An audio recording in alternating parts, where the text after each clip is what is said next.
The U.S. will impose 25% tariffs on Indian goods starting August 1st, along with a yet unspecified penalty for India's continued trade with Russia. President Trump made the announcement on his Truth Social platform, accusing India of imposing some of the highest tariffs in the world and calling it a big abuser of trade ties.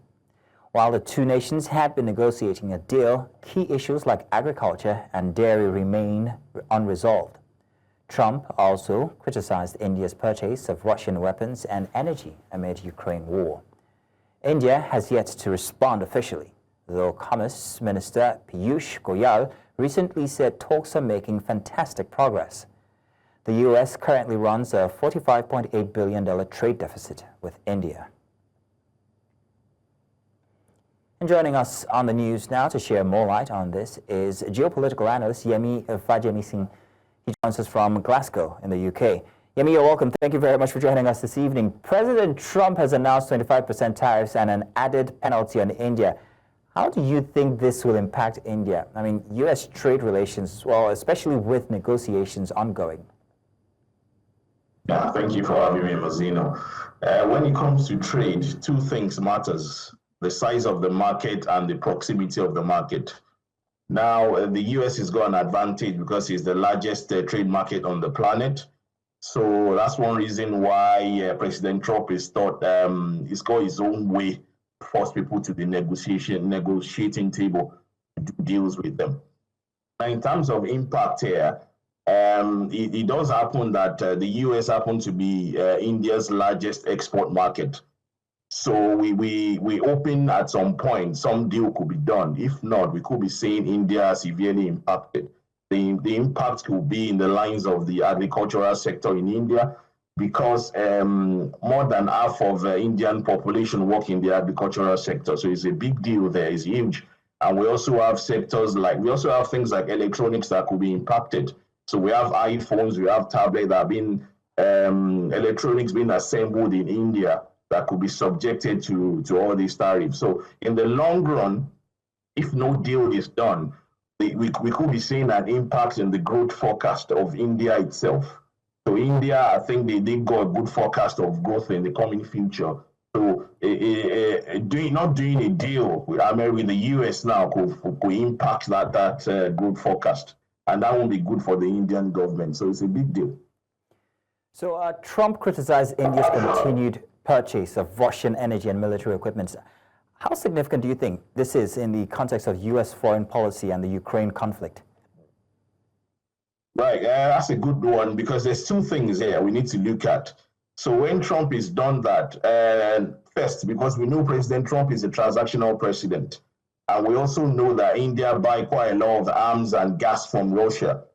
So technically, it's a way to say to India, to force them to the negotiating table to say, okay, we can sell you arms and munitions as well. And also it's a way to force Russia into a ceasefire in Ukraine. Because what the US is trying to do under President Trump is to go after Russia's trading partner, to put pressure on them in order to go after the Russian financial muscle, where they're using to fund the war. So there's two dynamics here. It's a way to kind of, I don't want to use maybe the word bully India into a negotiating table to maybe do more trade in terms of arms and ammunition, and also to put a lot of pressure on Russia to do a deal on the Ukraine war. So it's a dicey one. So we don't know actually what's going to play out. It seems to me that's the dynamics being pursued by the Washington. Well, I'm very curious as to why you don't. I'm very curious as to why you don't want to use the word bully, because this seems to be the tactic that the rest of the world sees America using on countries that are not agreeable to its terms. So why not use the word bully? The Americans will say they're not bullying, but what the rest of the world is saying is the tactics of you bully, then you do a negotiation. So it's a strategy of bully, then negotiate. So that's what the Trump administration has been doing, and that's a widespread belief, and they've done that to the EU countries as well. They've done that to so many countries, and I suspect the majority of the Indians at the moment would believe that they're being bullied into into doing a deal with the US. Okay, so the U.S. trade deficit with India was $45.8 billion. That was last year. How much of this can be realistically addressed through tariffs? And what are the risks of escalating a trade war? The risk is significant in the context of the supply chain. So we live in a globalized world now. We live in a world where economies are intertwined. And if nothing is done, if a deal is not done, we could be seeing high prices of items. It could be mobile phones, it could be tablets. And we also don't know for sure if that's actually going to address the deficit rhetoric the Trump administration has been trying to push forward. Because we know the rationale behind the trade war from the Trump administration is saying they want to reduce the trade deficit, and they also want to boost maybe a domestic manufacturing base.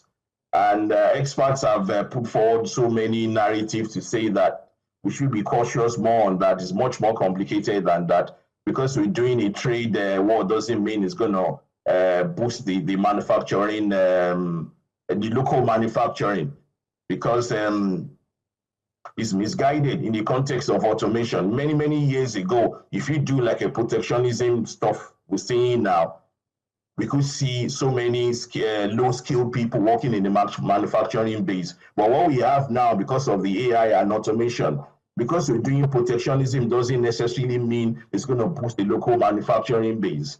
So that's the agenda that so many populist politicians and protectionist governments are pushing. But the experts has come forward to say that's actually been misguided now because of the rise in automation and the rise in AI. It doesn't really translate to the fact that we're going to see a boost in manufacturing base.